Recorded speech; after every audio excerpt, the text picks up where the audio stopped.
when you guys started? How did you feel about pairing with him? And whose idea was it? That was Dusty's idea. That was Dusty. They saw him in Memphis, and they kind of liked the structure of him. And they put him with Paul Jones. They had singles matches, but Paul Jones wasn't bringing out the best of him. So then Dusty got this idea. Let's put him with Manny. He'll learn from Manny. And like I said, he was wide open to learn. And the first time I told Rick Rude, I said, hey, dude, here's the situation. They brought us together, but remember, you're a gimmick, I'm the worker. That's what they want. So learn from me. He didn't say nothing smart. He didn't, I know everything. I know what I'm doing. No, we went along doing that. He learned from me when we tagged. Of course, we had a great, matches with Rock and Roll Express. They're great guys. Ricky Morton. Robert Gibson should be shining his shoes till the day he dies for having Ricky Morton. Because we didn't, Robert Gibson was so clumsy, we didn't want to run him in the ring at all.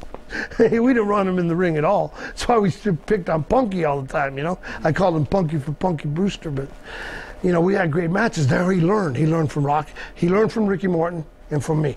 And all these matches brought him along. One of the greatest things is when we kicked it off, they didn't think Dusty's idea was, they won't get along.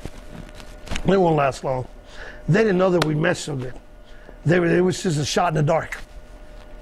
Just throw them together with Manny. Maybe I'll get some fire. Boom. And it was a shot in the dark, but we meshed so good that when we won the World Tag Team titles, we went out and defended them in West Virginia, in Charleston, West Virginia, against Rock and Roll. And we had to go hour. So we go this hour. We're wrestling, and of course, it's main time. It's really me and Ricky. We started the match, 12 minutes of tag. He did something to me, tags Robert. I get Robert, tag Rude, and Rude feeds into him. Boom. 2 minutes later, it tagged me and Ricky again. So me and Ricky did 47 minutes of the 60 minutes, right? So I'm wore out, tired. Me, everybody tell you I was a party, drink all night kind of guy. Stay if they got booze going, I can drink in there. So I get in the dressing room, and I'm sitting there, I'm sweating like crazy, sweating all that beer out. I look over at Rude and say, Rude, dude, when we go an hour, you got to put in your time. He goes, no.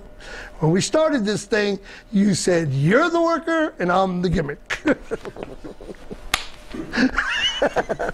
guys had a hell of a run as champions. A long one, and I remember seeing shirts, merchandise, Rude and the Bull. Yeah, which is kind of unusual for heels back then. Right, it was, but it was over so strong. We got over so strong, and the thing about that is, when they do the contract, I always loved the old school way is you get paid by the people you drove, by the butts you put in the seats. You're the main event, you sell out, you get a percentage of the house. But of course, everybody's WWE started buying out. Dusty talked Jim Crockett into buying all this out, take over the world with WCW. Oh Lord! And then they start putting you on paper, doing these contracts. Of course, Dusty would go in and say, "This guy, I need Manny I need Magnum. This amount of money he's got to make this year because he's drawing the power." But when you're tag team with me, and you're shortchanging them, and they think I'm not going to tell my partner, they're full of crap. He's a team with me, and the team is getting over. I'm not getting over, the team's getting over. He's getting over, I'm getting over together. So when this found out about it, and Rude did his own thing, he said, hey, I could get a better deal. Go make the deal.